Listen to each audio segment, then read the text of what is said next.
Oh, goodness gracious. Okay. So, a lot of stuff going on. A lot of people have asked me on my Knights of Samaria page for Ash vs. Evil Dead what I'm doing with a lot of my other stuff. So, this is going to be kind of a State of the Union, but at the same time, I want to go over and compare the new Kylo Ren Disney Store lightsaber to a Blade Builder's lightsaber so that you can kind of see what's going on with that. And some ways to make that a little nicer if it's what you want to do. So let's talk about some of the basic stuff. One, Geralt of Rivia.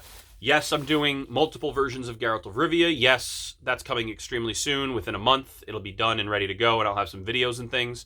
I have some special videos I'm doing with that off-site, and I will be wearing that to a couple of places. Some people have reached out to me and asked me if I would come as Geralt, and I'm looking at the logistics of that, but definitely something I'm willing to do. I also have some updates on a couple of other things. Um, thing one is Princess Bride. I am eventually going to finish and do a video on modifying the six-fingered man sword from the cosplay version, the plastic version that they sell. It's a fantastic toy that can be converted into a beautiful replica, and it'll be con safe.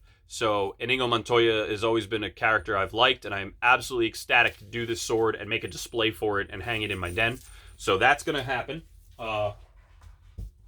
Maybe not quarter one, but definitely soon. A couple people have asked about the Rey saber at the end of The Rise of Skywalker. I picked up the Ruby's 4-foot assemblable staff because I wanted to show you guys that the end of her staff is the saber. If anybody is still debating this, I don't know why you would be, but yes, you can just buy one of these, cut this off, and you have a saber. It's very small, though. So it'll work. You could put a dowel through this and make it yellow, and any young lady could take this to a costume contest and have a Rey saber without being super complicated. It's not bulky enough, it's not big enough, but it does match. I was more interested in picking this up because I wanted to make a small one for a friend of mine's daughter. She's a little tiny thing, so we give her a little tiny saber. And I wanted to keep all these extra bits for Greeblies and stuff when I do my smuggler's room-esque section of this basement. So, it's like back here, these walls aren't finished. Those walls back there aren't finished. So there's going to be an Evil Dead section. There's going to be a Star Wars section. I'm going to have crap everywhere. My office is already Lord of the Rings, so it's actually my wife's office. That's why. But so this is a good pickup. $17. You can easily hack off the end of this, have a lightsaber, and have leftover bits for Greeblies and other weapon builds for Star Wars. So again, that's a good grab. I definitely recommend that. Last video I talked about picking up a Jedi Challenge controller as a Rayflex, because unlike the Disney Park saber, the controller activation block is in the right spot. So I did something else with that. I'm doing a Ben Solo. I'll have a quick Ben Solo. And I wanted to have something to hold that looked accurate. So I didn't want to rip this apart and modify it down. This has 13 tags in the bit, and it's supposed to have cut down to 9, be a lot smaller, no latch here. But you take some silver cardboard, which you can buy at Michael's. You take some brown pleather, and you just sort of cut it to the basic shape. And then you glue it onto this, and you wrap it around. And what you'll end up with is a really nice looking, similar but not accurate, Fix Flex. And then that's just taking your Ben Solo one step further. So it does actually matter when you do, you can have a cheap alternative to a Fix Flex. You don't have to spend $250 to get the one at Galaxy's Edge. But if you do this little quick mod, $17 for this, $1.25 to make this, and next thing you know, you have a pretty decent Fix Flex, and some of your friends will be like, oh, there you go. So you can still cosplay cheap and still do those little details that make yours look a little bit nicer than the next person. So those little details are doable, and something like this costs nothing to make, and it's removable. So that's a great mod to that. Now let's get to the core of this video, which is the Kylo. This is a Blade Builder one. I have repainted it. I repaint everything. I was working on a belt hanger for myself, and I didn't have two things solved. One, the inside does not have the activation matrix, that little core, I don't know what you call it, the inner chassis something. Whatever was in the center here, this little center dowel that they had, it doesn't have that in the Blade Builder, so I had to buy a different saber that I could cut it out of and try to shove it in there, and then it doesn't have a bottom. So that means I have to cast or sculpt a bottom. And then when I'm done with all that, and I've painted it the way I want, and it looks the way I want, I still have to figure out how I'm going to hang it on my belt. So it's a lot of work to take a $12 blade builder and turn into a belt hanger.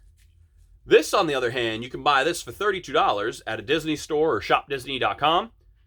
And because it has a new built-in cover tech, and because it has removable blades, you can throw it right on your belt and you're good. They even give you a belt hanger. So if you're doing a kylo and you just want to have something on your belt and you want to have a good profile, double the price of the blade builder's one and you got one. And you don't have to mod it at all. Do you want to mod it? Yes, you do. But do you have to? No, you do not. For starters, if you look, let me get this other bastard over here. Look at the quillion length and width. They're thinner, they're longer. This has a better profile than this. This is very accurate to the Black series. They're the same type of quillions. This has a much better looking quillion setup. The other thing that I really like about this one is it's got a lot more brass paint into it, so it has a little bit of a richer look to it. The red piece, like I said, this is identical to the Disney Store model that has been out there for a while. It just has removable blades now. Ripping the blades out was the biggest pain in the ass of buying this thing before. They've eliminated that problem, so I see no reason not to pick this up. It's a toy. So on a scale of 1 to 10, it's a 10 for a toy.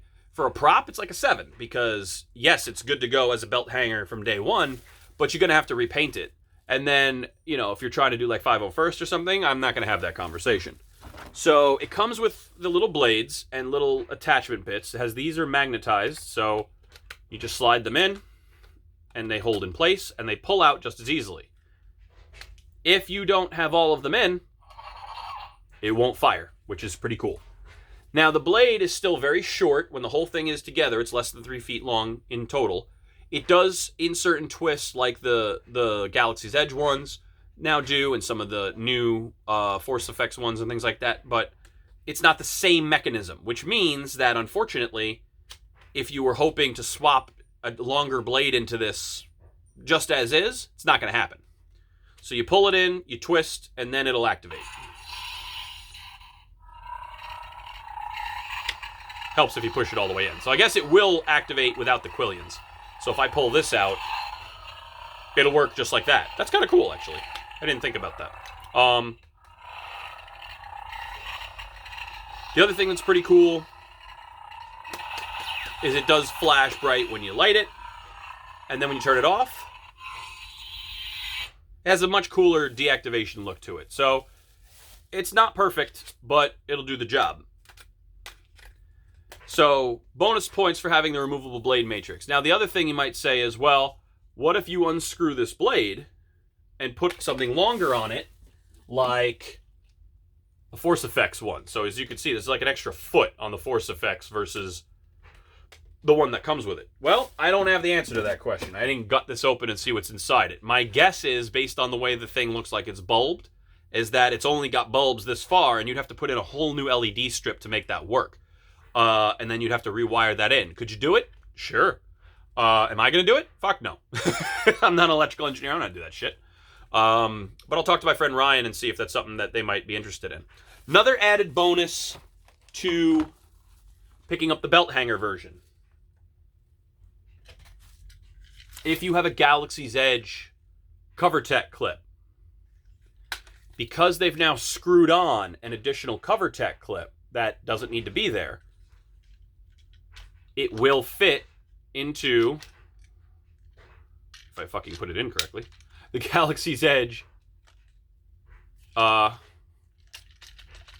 tech clip, and it locks in place, and it's nice and it's loose.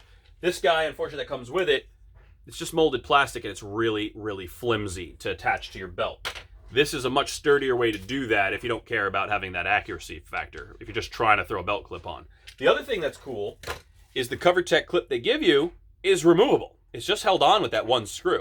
So that means you could go and take that, and like this is a resin cast Obi-Wan from episode 1 that a friend of mine gave me to completely rework. You can grind off that crap cover tech from the mold, screw that sucker on, and now you've got a belt hanger for your Obi-Wan. So that's a really good alternative that you can use for other lightsabers. The other thing that's really cool about this is because these are so much smaller, you could hack them off with less space being ripped out and convert this into a Ben Solo if you wanted. But the same problems occur that have always been there with the Disney Saber version of this. All the screw holes are on this side, so you have those looks you have to deal with. So 2 holes down here, the holes up here, the screw hole here, the seam, all that has to be filled and dealt with. The cable is just a piece of molded plastic, so that has to be ripped out and replaced with a real cable. There's text all over this thing that has to be sanded off, even on this side. If I bring this in, you can kind of see that this whole piece here is text.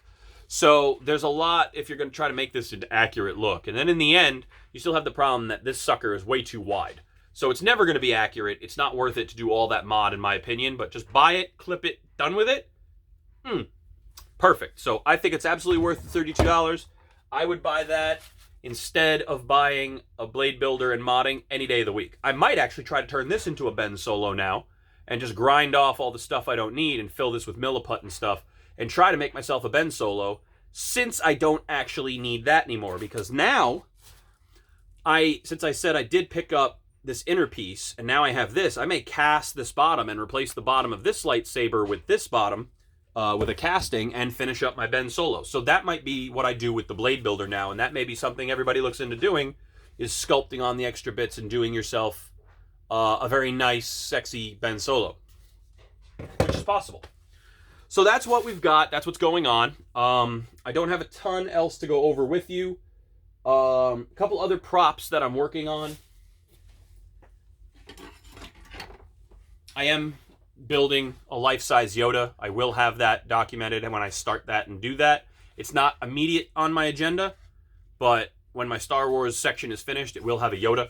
So I'm very happy to work on this. I also want to say, buyer beware when you're trying to pick these up. I picked this up in an interesting exchange, and when I got it, I found out it had multiple seam lines on it, which means that it's a recast. Somebody recasted this. I did find out who the original sculptor was. I did reach out to that sculptor, let the person know where I got it, and was like, hey, for the record, this is yours, but it's not, I didn't buy it from you, so you might want to deal with that. If you pick up a recast, do your due diligence, go to the groups that know and be like, hey, I picked this up, but it looks like it's a recast. Can anybody tell me who's the real builder so I can get that info out?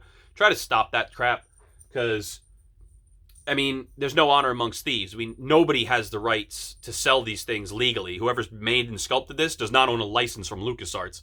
But at the same time, you don't steal from the, it's Vicini, from Princess Bride. You are trying to kidnap what I have rightfully stolen. There is honor amongst thieves. You don't steal somebody else's hard sculpting work and make money off their work. That's bullshit. So that's on my to-do list. And then I will be posting a YouTube video of this, which is we have completed the Ash versus Evil Dead fully illustrated Necronomicon. So the cover was sculpted by CB Studios in Australia, who is one of the administrators of my page. And the pages were done by me. I assembled and put it all together. This is the prototype book. It's got 102 illustrated impressions on 54 pages.